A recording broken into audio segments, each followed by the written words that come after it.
All right, it seems like we're at time. So if everybody's ready, yeah, exactly. Thank you. If we're ready to get going, I'll give everybody one more moment to get settled, turn around.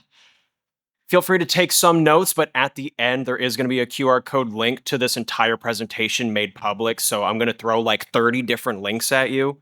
You don't need to try and write any of them down or memorize everything I'm talking about. It will all be presented at the end, so you can take it home, grab these schedules, grab some of these links, and think about it for yourself. So this presentation is Teaching Onshape in FRC Without Stressing. So let's get into it. So today's topic, going to be setting the scope for this presentation, talking about what are we going to be going over and what related topics are we not going to cover with this set of skills that we're going to be developing. Speaking of skills, we're going to do what are the difference between what I see as foundational skills that all students need at a base level versus what do we consider more advanced skills that students should attain to or should try to acquire, but don't necessarily need. Also going to go over a lot of different curriculum and lessons that you can use. Again, going to walk through a lot of these, highlight them, give quick reasons, and then we're going to actually get into my scheduling suggestions based on, practices that I have seen work. We'll talk about how you can schedule it, how to give students feedback. Then we're actually going to get into using your classroom. So get into it, but most of you should be on the educator plan in Onshape, which does give you a classes and assignments functionality. So you can use that in conjunction with these lessons to actually provide a very structured system of I'm going to assign work and I'm going to see as students start it, as they progress through it, as they submit it for feedback, and as I say it is good to go or needs more work. And then also just going to provide some further project ideas. Juju touched on some, Mike Corsetto talked about some in his talk. So I'm just going to give a couple more ideas and some links out as well to hopefully inspire you to, take this further than just modeling your robot. So who am I? So my name is Drew Bennett. I'm a Senior Education Solutions Engineer at PTC Education. That's a whole lot of words, but I work at Onshape and I focus on tech services, webinars, demos, hence why I'm here, and also a lot of technical marketing, and I manage our K-12 partnerships, which includes FIRST Robotics. Also a certified Onshape professional, so I like to think I know what I'm talking about at least a little bit. My first experience, so I started as a student in 2013 on Team 4564 up in Brewer, Maine. Really enjoyed my time there, truly fell in love with the program, and that's where I found my passion for design. So after, we had a rough district championship in 2014, which came down to a lot of robot design issues. I saw that something that my team needed to do better with was learning how to design and make, better robots that we could modify, repair metric, we could improve. So that's where my passion for CAD came from. And I've stuck with it ever since. So since 2016, I've been a CAD and manufacturing mentor, do a lot of strategy type stuff, was a drive coach for a while. Currently, I work mostly with 6329 up in Bucksport, Maine, and I also help remotely with 3467, the Wyndham Windup. So I'm going to be throwing a lot at you. So lock in. It's time to go. Let's get going. So what's the scope? So what is the goal for your CAD and design team? I summed this up in one sentence. It's 3D model a competitive FRC robot. Great. Everybody knew that though. But there's a whole lot more to this. How do we want to actually break this down? So I like to break it down as you need to design a set of mechanisms that do three things. The first is perform scoring related tasks better than your competition. This is one of your goals. You want to make sure they are detailed, parametric in nature, so you can update and change them as the season progresses, and you want to ensure that your sub-assemblies fit early in the build season. You also want to make sure that anything you design can actually be machined, be assembled, and be maintained by your team with your tools. These are the three main paradigms I would say comes down to 3D modeling a competitive FRC robot. But the problem is, these aren't all truly CAD. So performing scoring-related tasks is more strategic design than it is CAD. We've all been there. We've all been to competitions where you see a robot that looks like it has been beautifully designed, beautifully machined, but due to some strategic design error, it's not actually able to complete game tasks at the same level as other robots. Maybe it couldn't quite reach level 4 of the reef, or it was unable to score in level 1. These types of things can be helped with CAD, but you have to learn how to do strategic design through other methods. Similar thinking, this is more related to CAD, but it is still a different skill set. Designed for manufacturing, again, you can design something beautiful, but you might not be able to machine it on the router you have. You've set out your swerve drive, you've got your belly pan laid out, you pull down the DXF and then you bring it in and you realize your router only fits 24 wide and your belly pan is 26 inches wide. And now you're kind of stuck. So that's a type of logic that, that needs to be taught separately. Designing for manufacturing, especially for your skills, is something your team needs to address and is generally very individualized to your specific tools and what your team is good and not good at. However, designing a robot that's detailed, parametric, and is done quickly, that is just CAD. If you are better at CAD, you are better at getting through your sketches, your features, your assemblies. This is the type of thing that you can get this done sooner, which does directly lead to success. I also like to think about how we can group CAD members. I think this is helpful to understand where students are at and what they should be able to do going into the build season.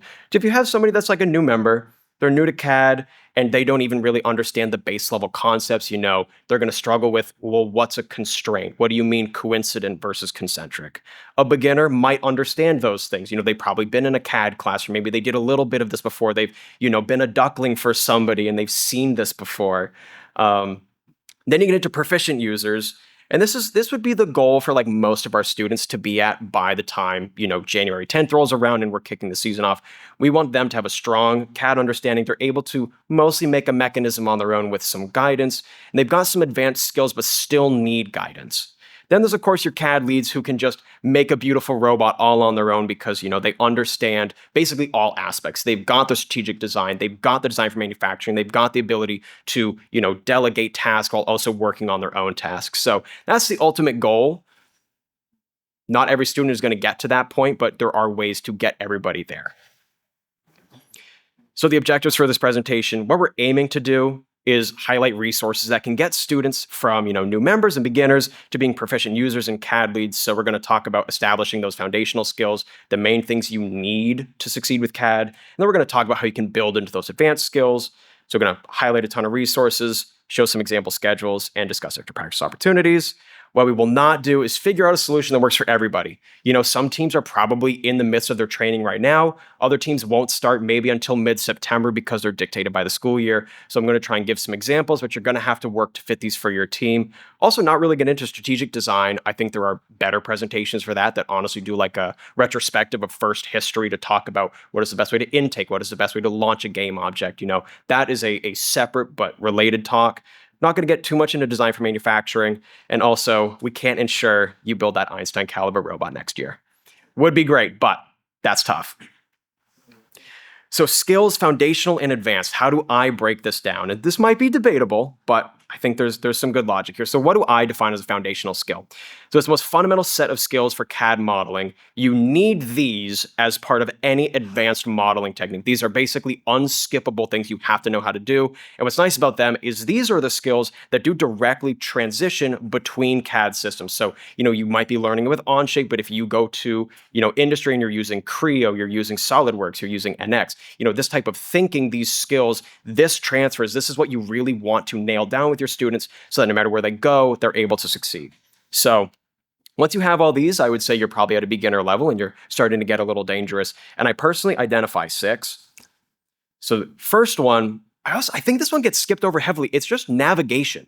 Being able to properly use the mouse as well as your hotkeys, having a good understanding of how do I rotate, how do I pan, how do I zoom. I feel like we like to just dive headfirst into things like sketching, which is very important, but you need to have a strong understanding of how do I even navigate this space? For some students, it'll come naturally. For others, it's going to be kind of a pain.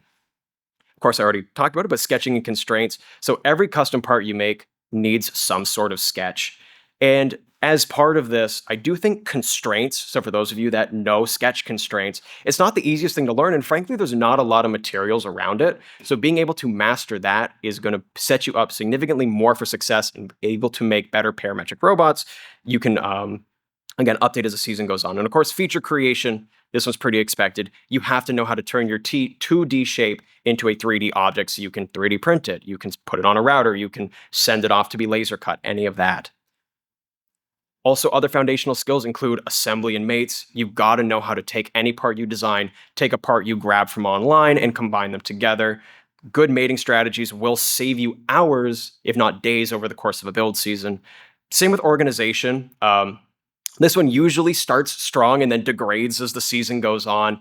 As we get crunch time and we're trying to get, parts made before we hit the road to head to whatever district event we're going to, we can end up with just tabs and, parts just randomly strewn about. So trying to set up better organization practices early on is going to be key. So you can, again, continue to iterate on your robot.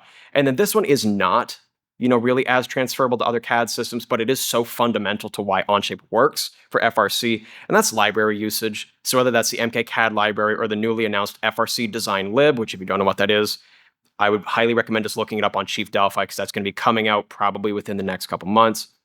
Those give you quick access to so many parts. Again, one of these things that's going to save you hours over the course of a season.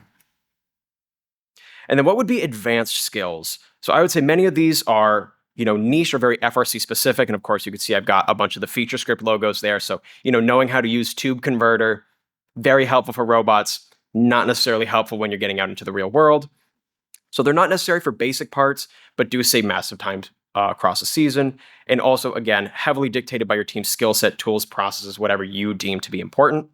So having these makes somebody a proficient user, and let's talk about them. So again, the first one, feature scripts. So this is a key part of Onshape, is that users have the ability to define their own features. So of course, everybody's familiar with extrude and revolve and sweep and loft, but the base code that runs those features is open source, and you can learn that language and write your own features to automate repetitive tasks or do something similar to, again, rapidly speed up the rate at which you can develop these different subsystems.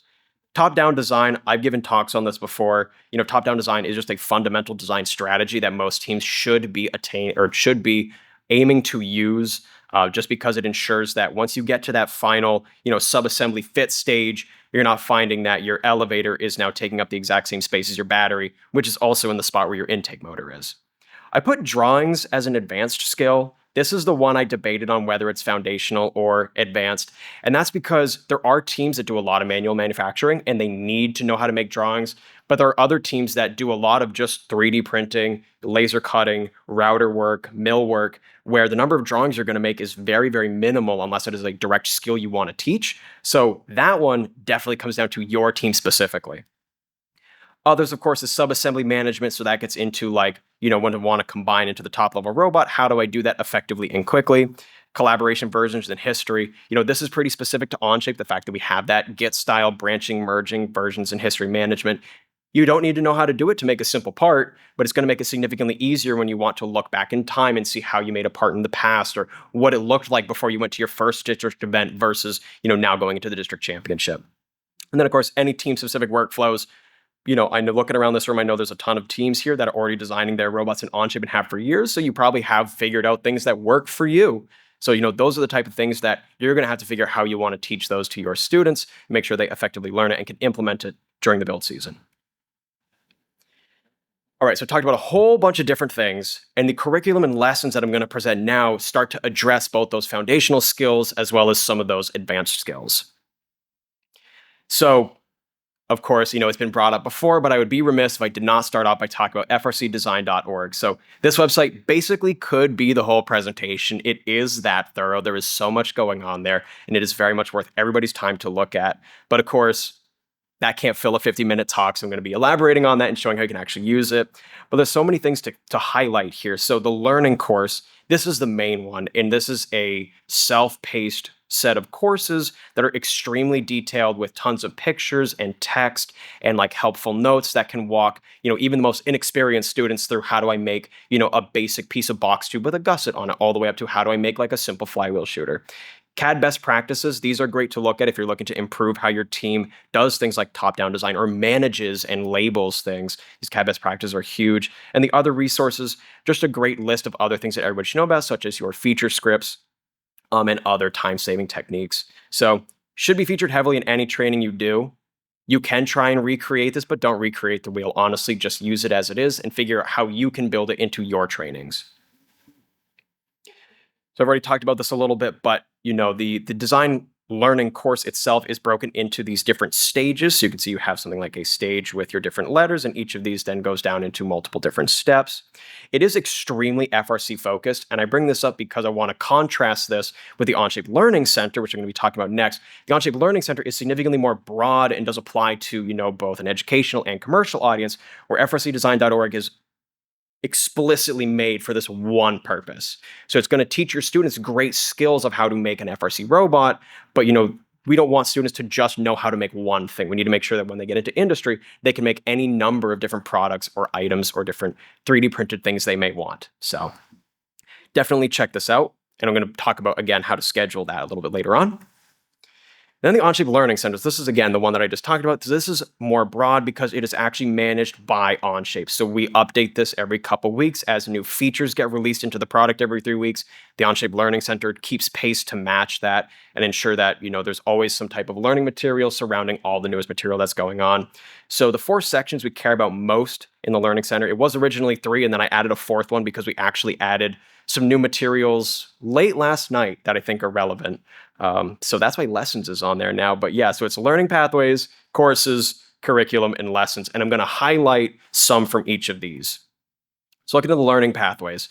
So I don't need to go a ton into these. As you can see, basically everything here is the dark blue because it's a link. So when you grab this presentation at the end, you can hop into any one of these to take a look at what they contain. But CAD Basics is your true, I'm starting at 0 and building my way up. Onshape Fundamentals CAD takes those core skills and builds on a little bit more. Onshape Fundamentals Data Management is really helpful when you want to get into things like, how do I use versions in history? How do I branch? How can I copy a document? How can I link a document? What happens if I delete a document? All these questions you may have about data management are answered there. And then top-down design, that is a non-FRC specific approach to how do I start with a basic sketch and then build an assembly, build things around that. For the courses, advanced part design, so it's not part of any pathway, but it is helpful. It's just nice to know these are the types of skills, again, that help you make real commercial ready products. Advanced Onshape assemblies is also helpful because it gets into things like mate relations. So when you're making that cascade elevator, and it's nice that your carriage goes up, 2 inches for every inch of your intermediate stage going up. Those types of topics are covered in advanced Onshape assemblies. Assembly configurations, also really useful when you get into things like wanting to adjust your robot to see, how it's going to go to different scoring positions. If you want to set those as a known location, you can use configurations to handle things like that. And variables and expressions, these are helpful at the Part Studio level. If you want to make things extremely parametric and you want to set things to be maybe this hex shaft is 3 inches long, but I want to have a super quick, entry box so I can change it to 4 or 5 or 6. Lessons. So these are new. Actually, I don't know if anybody knows about these yet, again, because they came out last night. So yeah, exactly. So I actually put a lot of time into these, specifically the constraints one, because I feel like sketch constraints is one of the, areas that gets skipped over the most. It's one of the hardest areas to troubleshoot. You as a mentor looking at what a student has done and understanding what has gone wrong, and then also how to explain how to fix it. I've always found to be really tricky. So this constraints intro lesson is now there, and it is basically just a bunch of small little practice problems where you have to use every single type of constraint, and then you end up with some problems at the end where it's a little less guided and you have to work through it yourself. Same goes for the extrude intro lesson and the sketching intro lesson. Those are both meant to very specifically target and work on using extrudes in different ways and using sketches in different ways. So if you see students are struggling with any of these one specific topics, honestly, sending to these lessons to, get more of a foundation on those skills is going to be really helpful.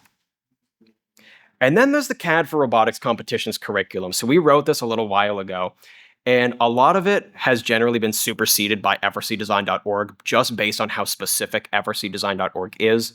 But because this applies to FTC, VEX, and FRC is what it was written for, I do like to pull out Unit 1 specifically for the scavenger hunt. There is a scavenger hunt that is located on an FRC field where students need to know how to zoom, pan, rotate around to find previous game elements hidden around. It's a really good way for students to, start to understand the different key commands and controls for Onshape. Unit 4 collaboration just, elaborates on, again, how to use documents, branching, merging. And then Unit 6 get into things like how to make drawings, how to export pictures for judges' handbooks, how to, link out to other sources. So a whole bunch of different resources here, all of which are very useful and all of which are worth checking out. So again, you're going to have all these links at the end of the presentation, and definitely recommend giving them each a look. All right. So I've talked about skills you want to develop. I've talked about a ton of different resources you can use to develop these skills. What I think is actually most helpful is if we talk about how you can schedule and pace this. So again, just a show of the crowd. How many of you are actually going to be starting CAD training in like the next week or two? Okay, some. How many of you are already doing it?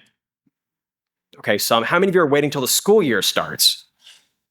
Looks like most. All right. Well, I took a guess you might be starting in August, so you could compress this down. I do think there's enough time to use this starting in September, but again, this is a good baseline to start with, sort of talking about pacing as well as teaching strategies. And then you can adjust this based on the time that you actually have. So I think it's helpful to also pick a goal. So setting a goal before kickoff, you want to set so I like to, when I was building this schedule, it was, here's where we want to be before kickoff. Here's my start point. Let's kind of work towards the middle and adjust things to get to a point where it's going to work in time. So these are the different ways you can look at it. Do you want students to be able to follow along while a mentor does in guides? That's valid if that's what works for your team. You can also do, students work with an assigned mentor or lead student, and they'll divide the work as needed. You can even do things like students, are able to take that master sketch or that block CAD, and they're able to turn it into a subsystem all on their own, and they give it back, and now it's a part of the robot. Students can even get into, actually handling the strategical design, not the right word, but the actual design concepts as well, and developing the master sketch that can given out to all the different students. And of course, students can also just run the whole process. There are some teams out there where the students have just done so much practicing and they're so familiar with these concepts that they're able to just run through the whole things by themselves. So in my mind, it's great if we can get new members to this point where they can either work with a lead student and help, or they can generally be given a structured guideline of here's the sketch, here's the block CAD that you need to recreate in a detailed fashion. You should be able to do that, while your returning students should really be able to be at any one of those last three levels. If they should be able to, at a minimum, take a subassembly, take the reference for that subassembly and run it out to a completed system, or they should be doing all that work themselves. So how should your team teach this? Again, this is my opinion. This is what I have seen work for a lot of different teams in my discussions with them over the past couple years, but it is obviously up to your team. I highly recommend using a self-paced learning style with mentor guidance. So in my mind, what this means is you aim to meet once or twice a week. If you're meeting more than that per week, then one of your meetings gets dedicated to CAD review, CAD discussion, and then starting the next set of lessons. But the key here is being able to provide office hours or after hours support. Students should have a way that they can get in contact with you as the mentor. They should be able to get in contact with their other students for review. They should be able to get in contact with a CAD lead. So if they run into any issues, you're not sitting there in a classroom trying to walk through on the board and being like, all right, now I'm going to hit the extrude button, and everybody tries to do it. It doesn't work. I've tried to run trainings like that, and it's really hard. So I truly think where CAD, can be very self-paced, especially with these resources we provided, I highly recommend this is the style that everybody uses. So with that, I did not know how to format this properly to put it in a presentation. So it's a little messy. Oh, I skipped ahead. Oops, I don't even know my own slides. It happens. Why should your team teach it this way? So pros. Again, FRCdesign.org and Onshape Learning Center, they're built to be used in a self-paced style, so you might as well use them that way. Requires significantly less in-person meeting time and less mentor effort in person. Students can work when they have time. Again, you're trying to work around homework schedules, you're trying to work around sports practices, trying to work around vacations. All these things pop up. So having the ability for students to catch up or fall behind as needed is very important. And then again, advanced students, if you set a full schedule that the students know, if they are working at a quicker than usual pace, they can start to get ahead and then fall back when other students need help. The major con is students need to be self-motivated. And this is tough. This is the hardest part, is making sure that the students understand that, we can give you all of these resources, but you have to be a self-starter and you have to have the passion for this to understand that you need to take the time to learn it. It's not homework. You don't have to do it, but your team will succeed. You will do better if you take the time to learn this. Students don't all learn at the same pace. They don't all learn with the same style. So some really do prefer a very in-person or being walked through each step. If that works, that's what those in-person meetings can be used for. You can do office hour style meetings. Extended absences obviously are hard with vacation, things like that. And I do find this requires a start to finish plan. So you don't get to a point where you're like, I have made the plan for this week and that student did it in 45 minutes and I have no idea where I should send them next because I haven't thought that far ahead.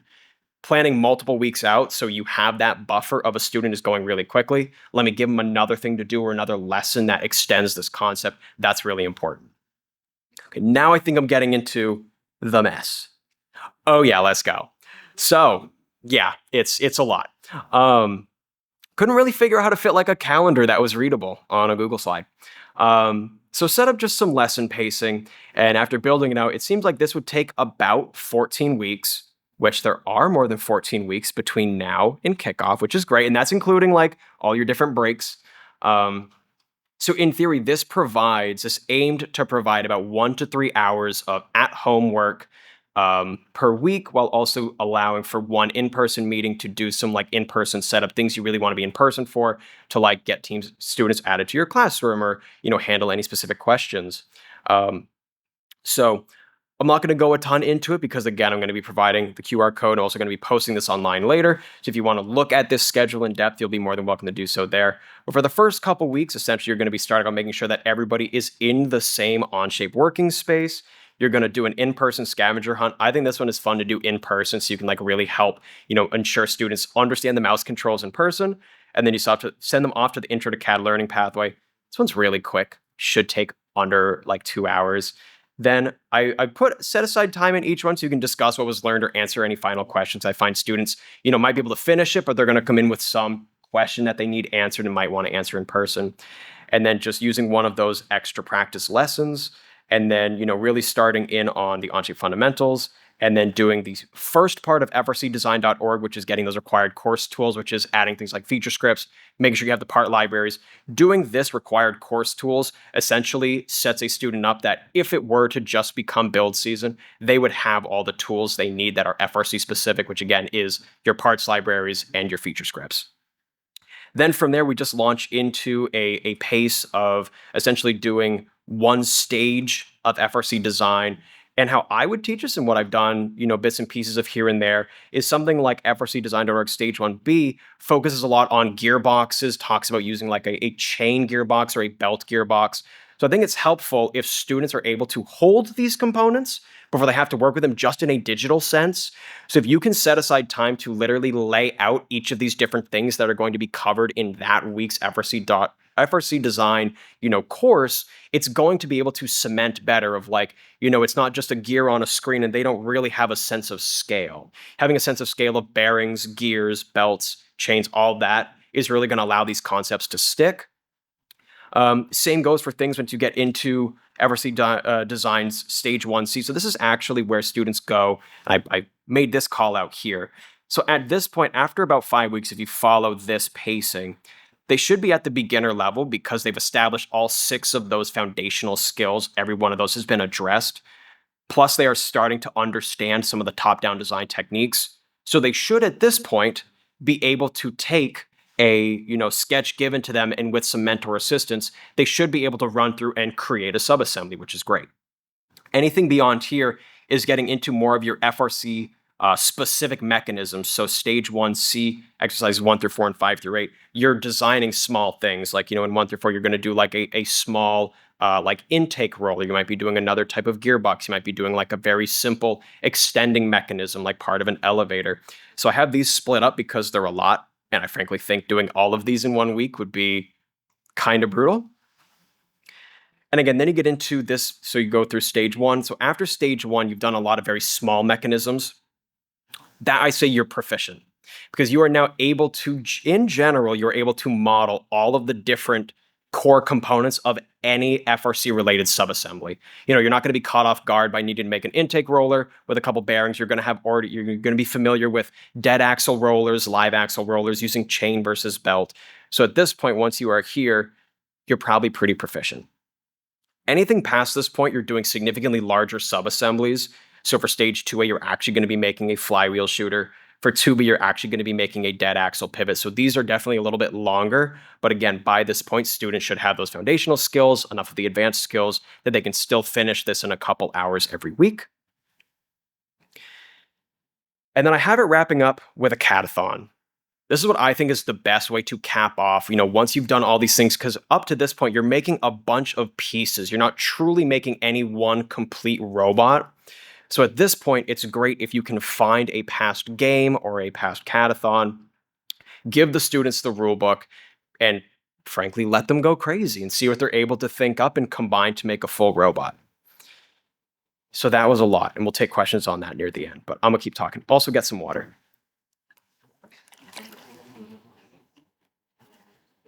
So my pacing thoughts. So I've talked about this again, aiming for around 1 hour, maxing out at 3, because I think anything over 3 hours, they probably just won't do, plain and simple. That's a lot to fit in there with homework and other things going on. And we also don't want to overload them, but don't want to risk going too slow. There is a happy medium for a lot of students here. If you don't give them enough work, they're going to get bored. If you give them too much work, they simply won't do it. So that's why, again, having the full schedule built out to allow slower students to work at this, 1 to 3 hour pace, while also allowing faster students to progress through this quicker and get to that, designing a full robot stage sooner is very helpful. And if you already have some students with some skills, so this was meant to go from like a true beginner all the way to, you're actually able to complete a catathon robot. At the end of this, I put some of my extra thoughts for like a condensed, I believe, like 8-week. What would I do if I have somebody that, last year maybe assisted on a couple mechanisms, they need to shore up their skills to be ready to handle the subassembly on their own, have sort of an abbreviated training schedule laid out down below. All right, so I think at this point, we're going to talk about using your classrooms. This is going to go from just being a whole lot of slides to an actual demo. So I'm going to show how you can use frcdesign.org. You can pair it with your classroom that you have for those classroom assignments features and actually assign work and work with your students. So first things first, I have been surprised by how many people still are not in a classroom. How many of you, if you're using Onshape, how many of you are already in the educator plan and you have a classroom? How many of you are not sure? We should figure that out. Great, awesome. We can talk after this. So this is something we rolled out, I think a year ago, 2 years ago, a year ago. I don't remember. It's been a little while. Time just becomes all one thing. But what's nice about the educator plan for FRC is that it creates a single location, like a single entity that owns all of the Onshape documents, all of the folders. And what's great about this is it's different than a team where anybody can make a team and then they share documents they own with a team to give other people access. Well, if I leave the team, those documents disappear. When things are owned by an Onshape classroom, as students or mentors come and go, the ownership of those documents never changes. It is owned by the team's core entity. Things don't disappear. So if you've had documents walk away because students owned them, this helps address that need. And to also make sure that it's not tied to any one individual, I do recommend signing up with a team-wide account, something like CAD at your team's domain, or like, I think we have frcteam6329@gmail.com owns our educator plan, just so that I or John or one of the other mentors, we can log in and handle any administrative work that needs to be done of adding students, changing documents. So I think it's nice if it's not tied to any one specific mentor, but that's totally up to your team. And it does currently add simulation release management. Of course, Darren said earlier that CAM is coming, and you will need to be on an educator plan if you want access to Onshape's CAM Studio. That is a hard and fast requirement. So just throwing that out there.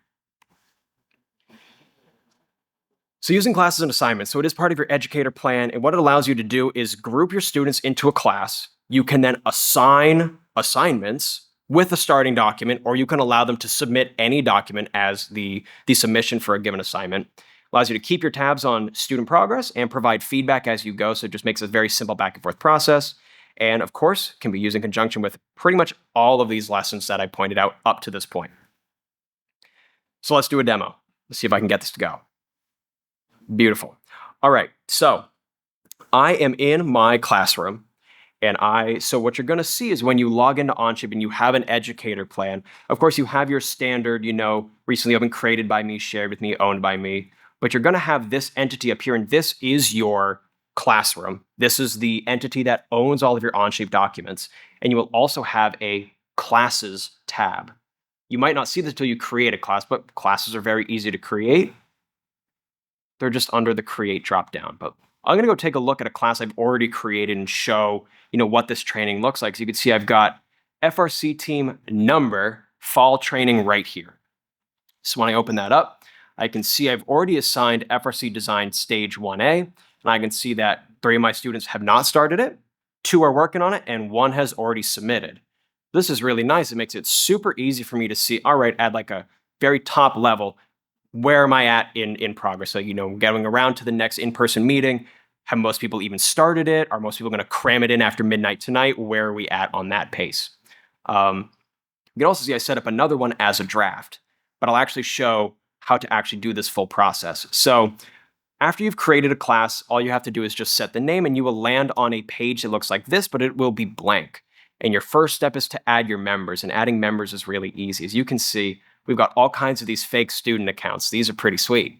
So you can add in your students by just using the invite users, and I will just type student, and I will add another one, and I will invite. So you can add your students as students. You can also, if you want your CAD leads for your team to be able to get into student work and provide feedback, you can also add anybody as another educator. If you add them as an educator, which you can see I can do, so if I have Pat, he's a TA, I could take his account and make him an educator. And then he is also able to create assignments, look at this student work. So it's not just one person that's going to have to be managing this entire process. You can have multiple mentors or mentors and students working together to train the newer students that need this resources. So adding your members is very easy. And then it's time to make an assignment. So this is where you're actually going to start bringing in those outside resources or allowing students to submit their own. So if you would like to create an assignment, I will say, let's do FRC design stage 1C. All right. So I'm going to set this one up and I'm going to assign it out. So instructions, I will say, use frcdesign.org to complete this document. And I will create it. And you're going to see here that you're going to have a couple different submission options. If students can start with a new document, which is not helpful because these are, they use a framework. The documents they need to start with have material already in them that they need to work from. So you can students can choose what to submit, and you can just publish that. And then the onus is on them to go to FRC Design, make a copy of the document, and then attach it as the submission for this assignment. Or you can set it up where students begin with a copy of a selected document. And at this point, I will go to FRC Design. I could go to stage 1C, open it up. And where is the exercise overview? So you can see all of these have a 1C exercise document. Copy this. I'll go copy that. So when I open it up, I will make my own copy. So make a copy to edit. And I will... That did not go to the right place. Well, I have too many tabs open, so it redirected to the wrong spot. But anyways, I'll just show this anyways. So you would do something like an owned by me, and you'll open it and copy there. And then you will have your own copy of this. And then the process to then add it to an assignment is very easy. You go select document, and you find the one that you just made a copy of. So I'll just reuse the 1B, and select, and publish assignment. And just like that, you will see when I go back to my assignments page, I can see that I now have 7 students that have not started this document. So it is in progress. Other thing you can do as well, you can see this one was saved as a draft. So if you actually want to go do this now, just fully structure this all out and just release them every week. So you do all the work at once. When you create an assignment, instead of clicking publish assignment, if you click apply, it will be saved in this draft state ready to go. So at any time you can go in, publish the assignment, then students will be able to see it. They will be able to make their own copy and begin working on it. So so I'll open this up. And again, we can see that something like, I can see my 4 students here have not actually started this at all. Becky has submitted it, and Doug and Carlos are currently working on it. So again, what's nice about this is I do have a direct link into each student's Onshape document, as well as it tells me when they started and when they submitted. Of course, you can see I did this in the car this morning. That was fun. But you can pop into any one of these documents, and this is where it's helpful to leave feedback. So of course I can go in here and I can see that, Becky did this first exercise, which is making a box tube, but clearly forgot that the box tube actually needs to be hollow. We're not making a solid bar. So at this point, you have a couple different options. You can leave comments. So how many of you are familiar with the comment functionality in Onshape? I'm assuming most have seen this. All right, I'll just show it again really quick. But Onshape does have built-in comments, so you can tag features. So if you wanted to tag the end of this tube, I could then leave a comment of saying, don't forget to make sure your tube is hollow. And I can add a comment there. So when anybody opens it, student, fellow mentor, they can see that, a comment was left on that part in the Onshape document. And then I can actually go back to my assignments and I can change it from submitted to needs revision. So at this point, this is built for classroom use. So of course, there's a graded. We're not grading in FRC, hopefully. That'd be scary. But you can see now that it shows that there are comments left and that it needs to be revised. So this makes it very simple for you to go back and forth with your students saying, here's the feedback I have for you. They can do the same. If they can leave comments in there, you open it up, you reply to those comments, and then let them know whether it's good or whether it needs to go back and be reworked. So setting this up, whether, again, you want to provide the document in there that students make the copy of, you want to put the onus on them to find the document, copy it, and then, submit it as part of their assignment. That's up to you and your workflow. But doing this does make it super easy to structure out, a full, multiple weeks of training courses. If you set this up, you can just set each one to being active and the students can begin working whenever necessary. All right. I think that's a good brief into how to use classes and assignments with these materials. That's my desktop. So I'll wrap that up. So classes, they're pretty easy to create. They're pretty easy to add students to. Like I said, your CAD leads or your mentors can be the educators that go in there and work with the students to provide the extra assistance. Does make it easy to provide feedback and answer any questions. Again, can be very regimented where you want to provide those source documents, or it can be pretty open-ended where you're going to allow students to submit whatever they would like to each assignment. And it does make it very easy to identify which students may need extra in-person support because they're struggling to get everything done. Thank you. All right, I'm going to go relatively quickly through this. Again, this is just some highlights of different things that I'd recommend to, further practice these concepts. One of my favorites is a good cadathon. The best way to get good at designing robots is to design robots. So again, like every other skill, the more you do it, the more you practice, the better you'll be. And really the payoff is speed. Again, a lot of students can model a very good robot, but the difference between a very successful team and a team that might struggle a little bit is how quickly they get to that point where they're done with the model, they're able to manufacture, and they're able to get it on the field. So modeling a mechanism, way, way easier the second time. If you've already modeled an intake or a flywheel shooter, those concepts will not be new to you when you go back and make it in season, so it'll go significantly quicker. So I highly recommend checking out, West Coast Products puts on some great cadathons. They might be running another one this year. There's some others that are linked on Chief Delphi that are very helpful, have great game manuals, so there's a ton to peruse there. And of course, you can also just use past games if you then even want to bring this into, prototyping and actually making a robot. You can also upgrade your current robot. This is one of my favorite ones. This was my favorite one to do as a student. Being able to choose a mechanism on your robot and walk through the process of what worked, what didn't work, and how can I replace it and upgrade it does give you like a very, reasonable set of boundaries of, students, they're not given this massive assignment. There's a very set thing of, the intake can only be so big, it can only have so many motors, and it needs to do X task. That very structured set of tasks, I think makes it more approachable to be able to figure out, I have something to reference back to. I know how the intake worked in the past.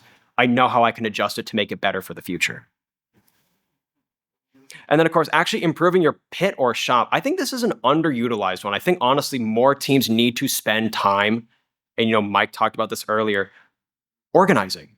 You can use Onshape and use these skills you're developing to improve pretty much every aspect beside just your robot, whether it's, making different types of pit structures or making a new robot cart. This is a great way to apply CAD skills beyond just making the electromechanical, FRC robot. Being able to make, other structures, this is going to be, just as industry relevant as being able to use these motors and these gearboxes. So branching out and doing this type of work, I find is also really, really helpful. Okay, that was a lot. I talked a lot. But that's all I have right now. So thank you everybody for following along. Hopefully that was helpful, insightful. You learned something. You feel like, you're a little more prepared to walk students through preparing for, the next season, especially when it comes to modeling your robots. And yeah, that will link you to a public version of this presentation. And with that, we can do questions. It's not public. What do you mean it's not public? Oh, come on. Thought I figured this out. Which one did I make public? I don't even know what that's going to then. I just gave you a bad QR code. I don't know what to tell you. It worked this morning when I tried it. All right. Well, I'm not really sure how to fix that on the spot. Yeah, thanks. Well, I tried. You don't win them all. Other questions, other thoughts, feedback? Your classroom, when you broke it out in your schedule, how much time is that classroom in class, in person? I was thinking around an hour. I honestly think you can handle a lot of, the past week's questions probably in 15 to 30 minutes. And you can start either on the next assignment, or you can do like an in-person talk about, again, those hands-on items of let's actually look at gears and belts and chains and stuff like that. I think an hour is reasonable. I definitely think you can make it longer if you want. But yeah, I mean, hour and a half, I think would work great. Yep. Is there an easy way for someone to set up multi-university design modules in a class and then just share it with someone else to use, rather than all our that work over? So that I thought that was going to come up. So not right now. That is something that we've had requested, and we're working on that. That's like an internal Onshape, improvement request. What you can do is you could set this up, and then you have the ability to duplicate it in your classroom, but not like, I can't make this for 6329 and then share it with like another separate team. So not at this time, no. But that's a great question. Am I able to transfer the classroom from my personal email to this new email? You are, yes. That's pretty easy. It's like 2 clicks. If you own the document and you are an admin of the classroom, you can right-click on anything you own, whether it's a folder, document, doesn't matter. You right-click on it, menu, transfer ownership. You can transfer it into the classroom. Yep. So definitely do that with any like old robot designs you want to bring in there to make sure the team holds on to. You can transfer any of that work in. Yeah, what's up? So like, manipulate the entire class to your personal account. Yep. Like, ask your friend and you want to transfer that. Mm-hmm. Yeah.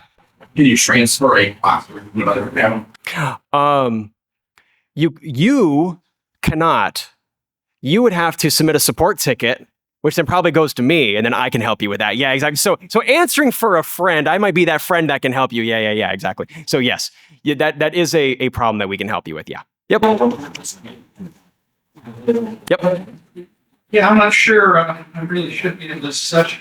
In the sense that we're transitioning from different categories. There's several students who have been very interested in Onshape,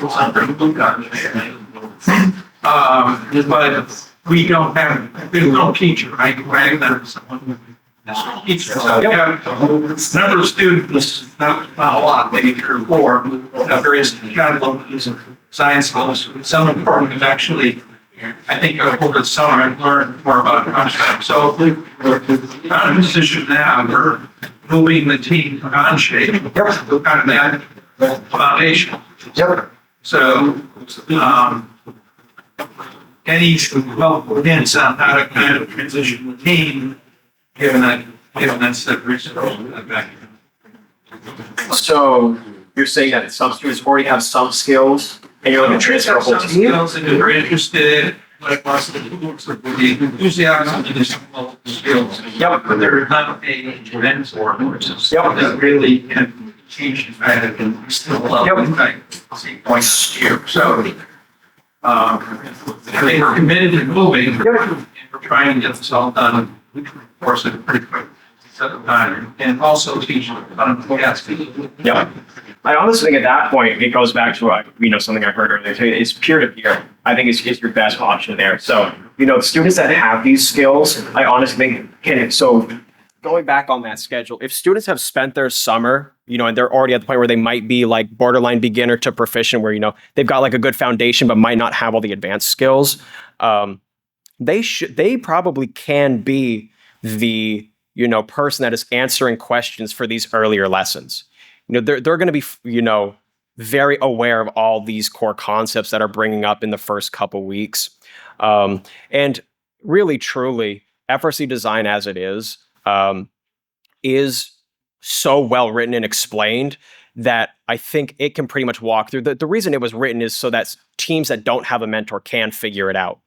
So I think while having a mentor that is there that has some experience and can sort of help walk through problems is a nice to have, I do not think it is necessarily a need to have. There are also other good online communities. A lot of them are findable through Chief Delphi, but there's good online communities that, if you have any of these questions you're really stuck on, can help walk you through these problems as well. Yeah. So I think, using your advanced students to work with your younger students, and then also just really relying on FRC design, I don't think you need to have a mentor that has this experience. Yep. We're good. We're done. Do I have time for one more question or get out of here? I'm getting the shake. Is it quick? Fairly quick. Yeah. We teach out of an engineering classroom where we have a decent laptop. Yep. All the kids have Chromebooks, we are potatoes. Yep. How far can they get at home with the potato Chromebooks? They should be able to get all the way through frcdesign.org. It's going to be once they get into like a true CAD-a-thon where they're trying to make a complete robot, that's where they might start to struggle. But Chromebook, they can make it through all of these self-paced lessons just fine. Cool. Thanks, everybody.